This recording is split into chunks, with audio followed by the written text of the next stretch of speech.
My name is Rachel Hammond and I was born in Bristol, UK, but now I reside in South Australia and have done for quite a while. I used to be a singing teacher for the best part of 20 years. Well, that was before I had my two children. Once I had the second, that was it for the singing teaching for a little while. Now I'm a stay-at-home mum. My guilty pleasure is drinking coffee. A soy latte to be precise. I think it's known in the barista circles as the why bother. It became my greatest ally when my children were very little and they wouldn't go to sleep, so I'd pop them in the car, buy a takeaway coffee and drive around for an hour until I could hear snoring in the background.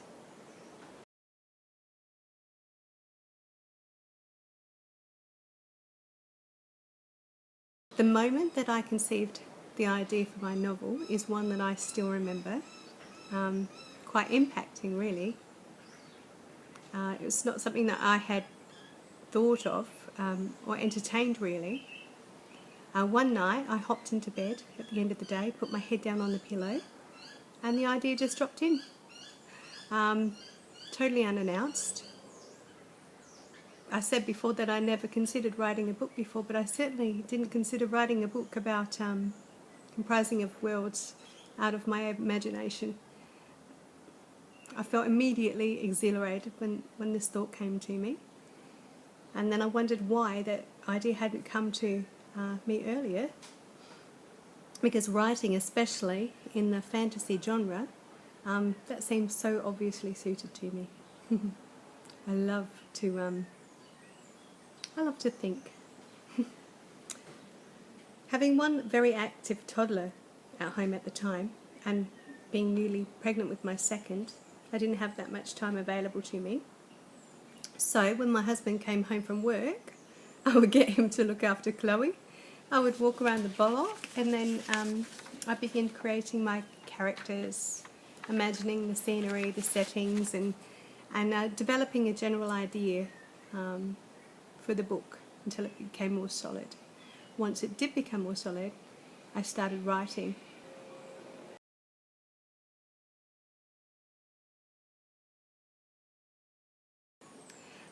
Choosing a favourite character is like picking out one of my friends.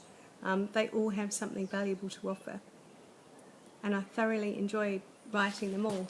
Even the small parts. There's a few little guys that they're not in it for very long, but they have significant roles and they were fun to write.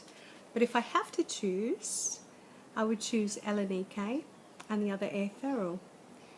Basically trying to picture the minds of age-old, peaceful and confident beings, and then work out what they would do, how they would think, and how they would act. That was a lot of fun.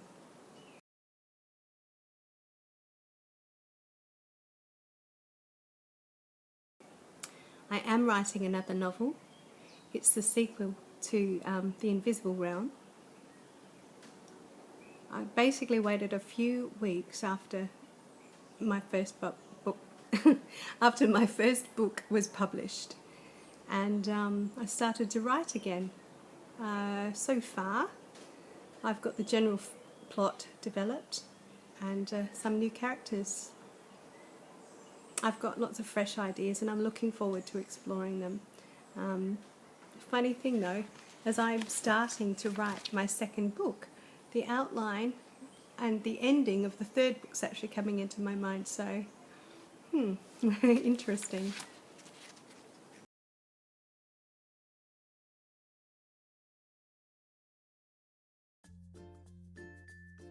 Well, I prefer dogs to cats. They're friendly, loving creatures, they're affectionate and they're simple. And you know where you stand at any given moment with dogs. Whereas with cats, they're temperamental and they're unpredictable. Plus I'm allergic to cats, so that makes that easy.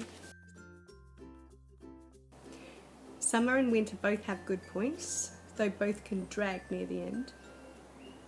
I prefer autumn and spring, but if I must choose, I will choose winter.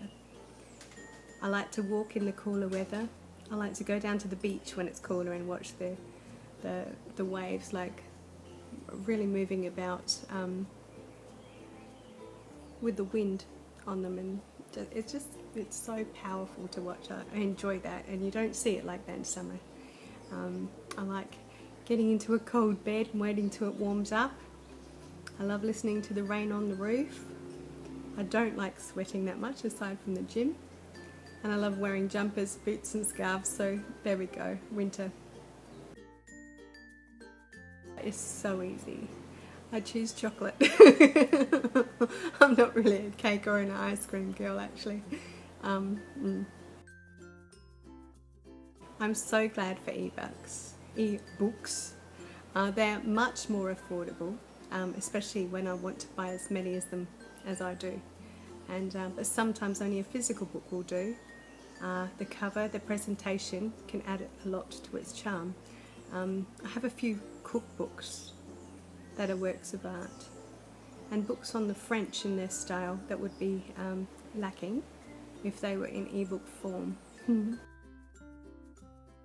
90% of the time I prefer nights in to unwind in my own private environment, but saying that, I still need my nights out. I enjoy the company of my friends, hubby, having movies, dinner, coffee, fun. Yeah, just to break it up a little bit and get good. It gives you a better perspective, I think. I want to live in the country, but not too remotely. Recently, I've discovered that my body responds really well to nature, being near to nature. I'm more of an inside person than out, but if I'm stressed or just all bored or just too much of anything really, nature really stills me. I'll go and have a walk in nature, and it sort of brings a contentment. Plus I think country living is a healthier environment for my children, especially my outdoorsy girl. She's yeah, but I think the city's good as well, but country for me.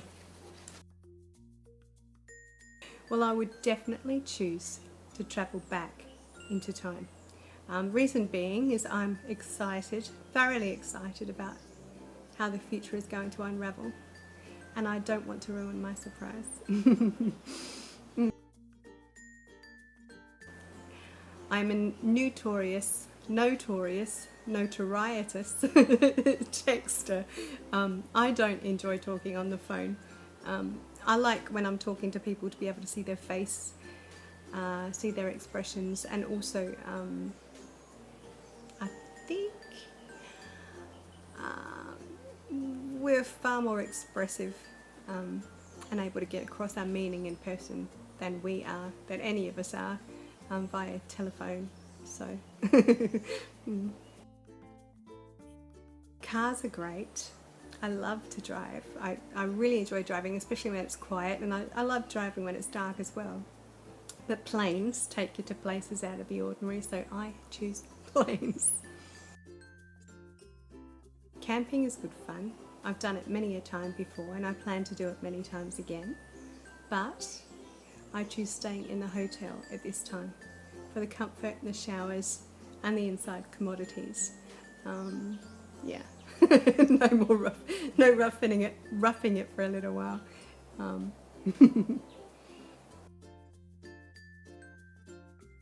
So I love working in teams. I really like working with other people and in teams, but not just any team. I like it when every person is allowed to contribute their uniqueness to a particular task. It's like, here's the task, now do it as you see fit. And I love it when everybody has that freedom and we all bring our best, and we put all our contributions together, and it becomes a large accomplishment. I think that's exciting. But saying that, if the team is micromanaged and someone's running around telling you how to blow your nose, then I would much prefer to work alone. Okay. Well, thank you. Bye.